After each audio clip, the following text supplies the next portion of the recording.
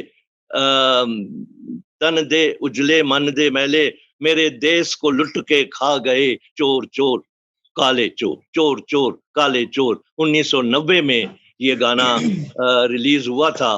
آج ہم دیکھتے ہیں کہ جالب کی وہ بات ثابت ہوئی ہے، ہم نے دیکھا چور چور کو اور کالے چور کو، کیونکہ جالب نے یہ کہا جالب صوفی تھا، جالب صوفی تھا بلا شبہ جب انتقال ہوا، اور بلکہ ایک دور میں منصفین، ہماری اعلیٰ عدالتوں کے ججز جو بکے ہوئے تھے یا انڈر پریشر تھے، تو وہ جو انصاف نہیں ہوتا تھا، انصاف کی دھجیاں اڑائی جاتی تھی، تو جالب نے اس پر بھی لکھا، فیض نے پہلے لکھا تھا کہ مٹ جائے گی مخلوق تو انصاف کرو گے، مٹ جائے گی مخلوق تو انصاف کرو گے، منصف ہو تو اب حشر اٹھا کیوں نہیں دیتے۔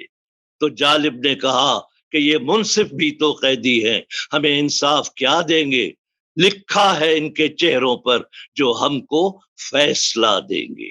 جالب جالب تھا جب انتقال ہوا 13 مارچ 1993، 13 مارچ جب نماز جنازہ ہو رہی تھی تو سبحان اللہ اوپر سے رحمت نازل ہو رہی تھی، فوار پڑ رہی تھی، سہانا موسم ہو گیا تھا، اور جب ہم لاہور کے سبززار قبرستان میں پہنچے، قبر میں جالب کو اتار رہے تھے تو فوار جاری تھی، مٹی سے سوندھی سوندھی خوشبو آ رہی تھی، کیوں نہ آئے کہ ہم صوفی کو قبر میں اتار رہے تھے۔ قبر تیار کی، واپس آنے لگے تو میں پھر رک گیا کچھ قدم چل کر، میں مڑ کر پھر قبر کو دیکھا، میں نے دیکھا کہ سبحان اللہ سو گئے خواب سے جگانے والے، سو گئے خواب سے جگانے والے، اور میرے ذہن میں ایک بات یاد آئی کہ ٹھیک ہے جالب کو تو ہم نے جسمانی طور قبر میں اتارا ہے،